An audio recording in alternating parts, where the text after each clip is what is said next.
Greetings, family, wherever you are. Greetings. We salute you. We humble ourselves before you.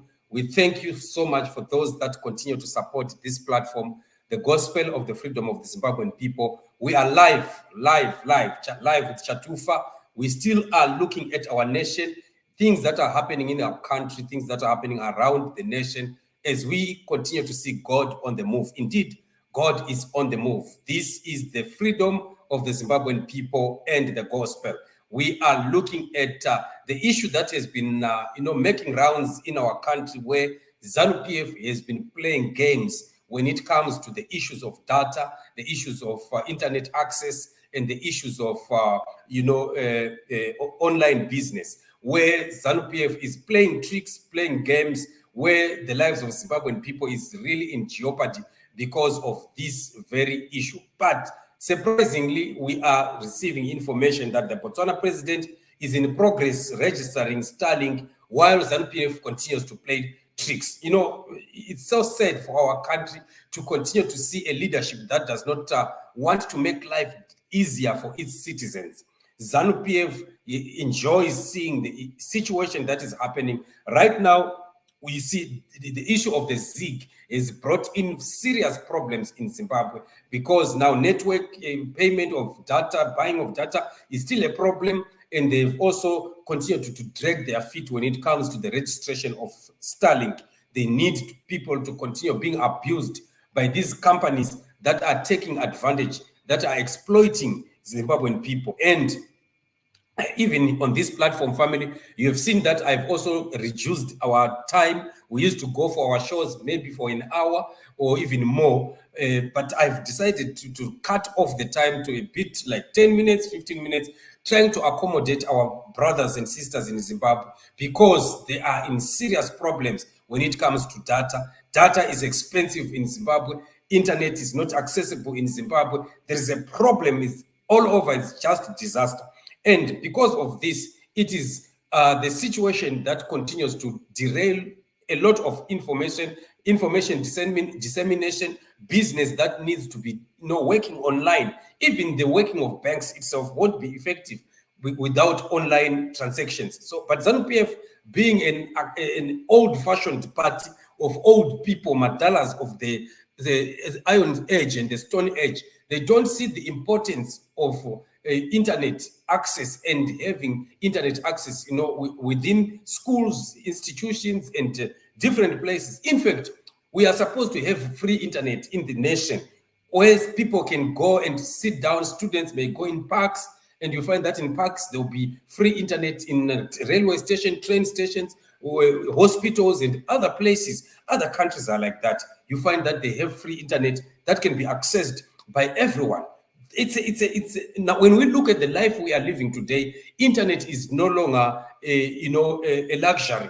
Internet this time around, in our lifetime that we are living now, internet is just like a basic need. It's just like food in the house. You can't live without internet. I'm telling you, if you want to see somebody who is dead, is somebody who cannot access anything online, somebody who cannot go on Google, somebody who can't go on WhatsApp, somebody who can't go on Facebook, somebody who can't go on Twitter or things like that. When you are that kind of a person, I'm telling you, you are just as good as dead, because we need to interact, we need to connect, we need to know what is happening around us, what is happening internationally, and school education. Some people are doing online courses. You can attain a degree from an American university while you are staying in Zimbabwe without even stepping a foot in America. You see, things like that.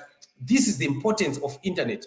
But we still have a government that does not see the importance of this. We have seen how ZANU-PF has been dragging its feet all along, trying by all means to block the Elon Musk company from coming into the nation. And for what reason? All for political reasons. There's nothing special, no reason whatsoever that they can give as to why they are doing this, playing these games. So here I have a tweet from Zenzele, who was saying Botswana President Mokgweetsi Masisi met with SpaceX Starlink unit executives who expressed interest in obtaining a license to operate in Botswana. Just look at this.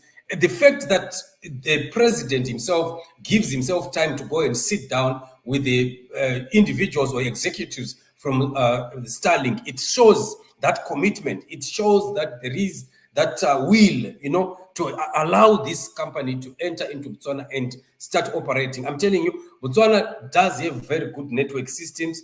Everything it's workable. And if they introduce Starlink, it's going to be even much better, because more accessibility, even more options. People can be able to choose. And where there are many options, also the prices will continue to go down, because there will be competition both in effectiveness, the fastness, at the same time, the pricing. That will make life easier for the citizens. But we do have a government that does not care about all that. Why should we have presidents of just a neighboring country, separated by just a river or separated by a fence, thinking differently from what we are experiencing in our own country? Why is it that things are so different in Zimbabwe in comparison to other countries that are around us?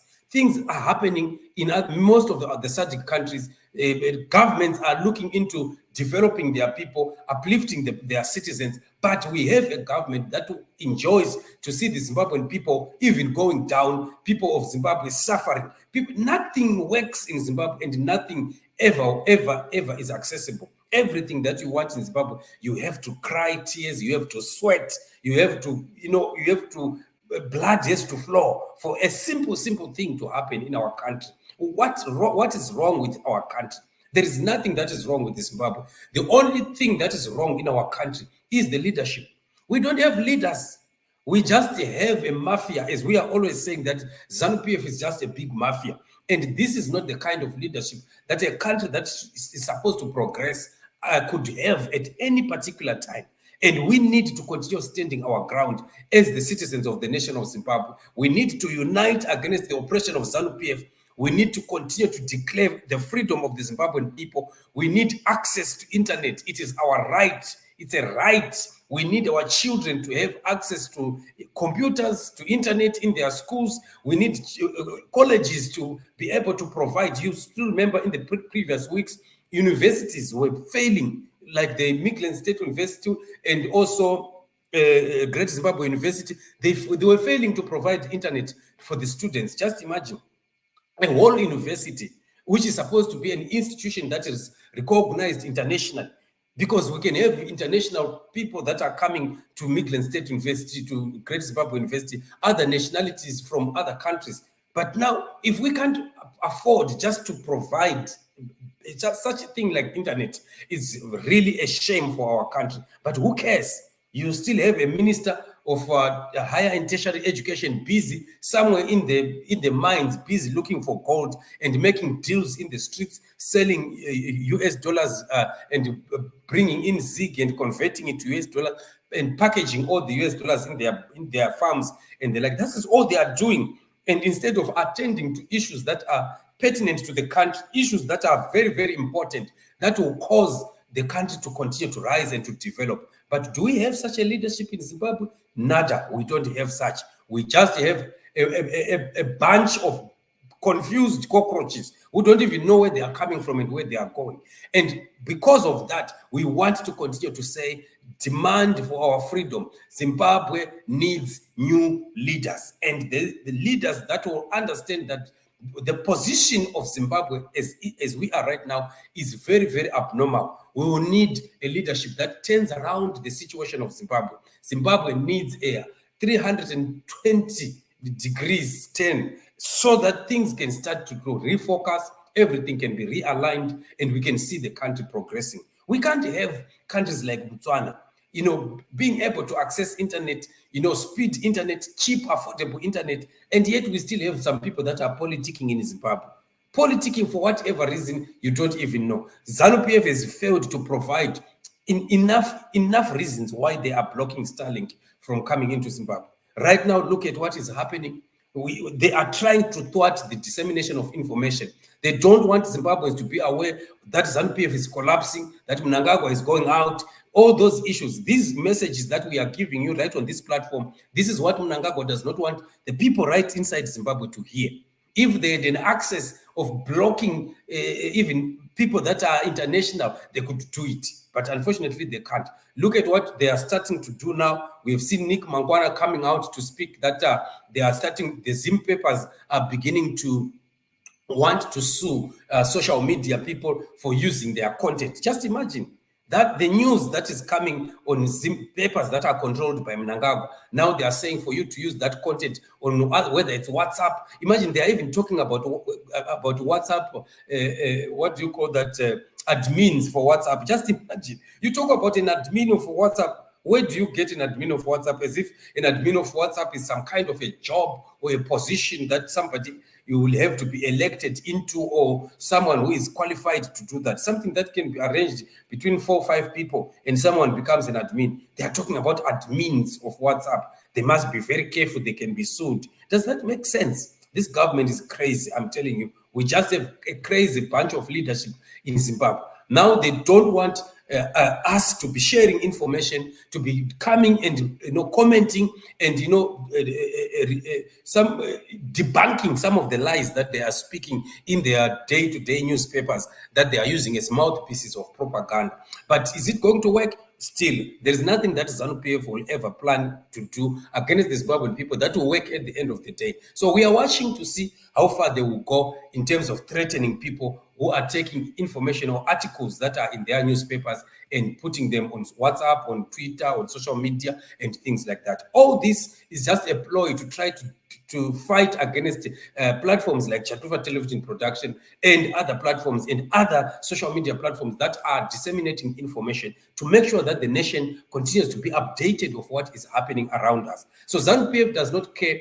They want to keep the country in darkness. The whole nation must be in darkness. Nobody must know what is happening. If they are stealing, nobody should talk about it. If they are misusing the funds, nobody must talk about it. Just shut up. Keep quiet. Let us do what we are doing. We have the right to continue to do what we are doing. This is all that they think, and this is all that they believe. But it's a big lie. They are lying to themselves. The time for ZANU-PF to go has come. We definitely need new leaders in our country. Let us continue to pray for our nation and pray that the change that God is bringing into our nation comes faster than yesterday. We want ZANU-PF gone like yesterday. We can't continue in this trajectory. This is a suicidal path that ZANU-PF has taken us into. Right. Gogos, how are you? I hope you are blessed. She says, God is in it. We only need young blood. You can't expect us ancestors to do wonders. Exactly. So these people must just give way. ZANU-PF people must just give way. Mnangagwa must just give way. Give this country to the generation that must take it to where it must go. Why they care their kids are not living in Zimbabwe?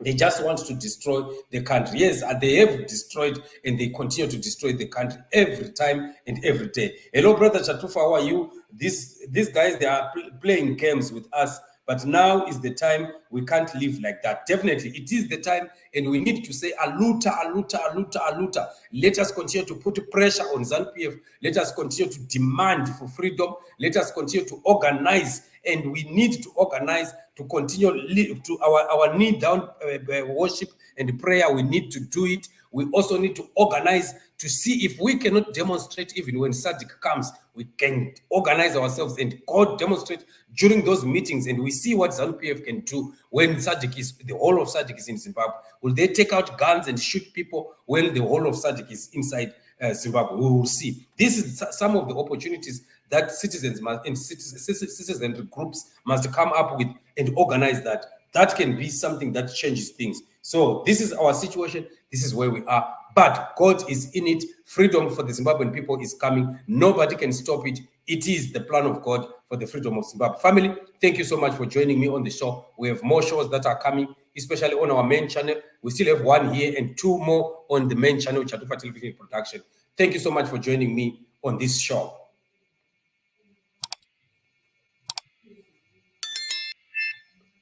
Remain blessed till we meet again in the next show. Stay tuned.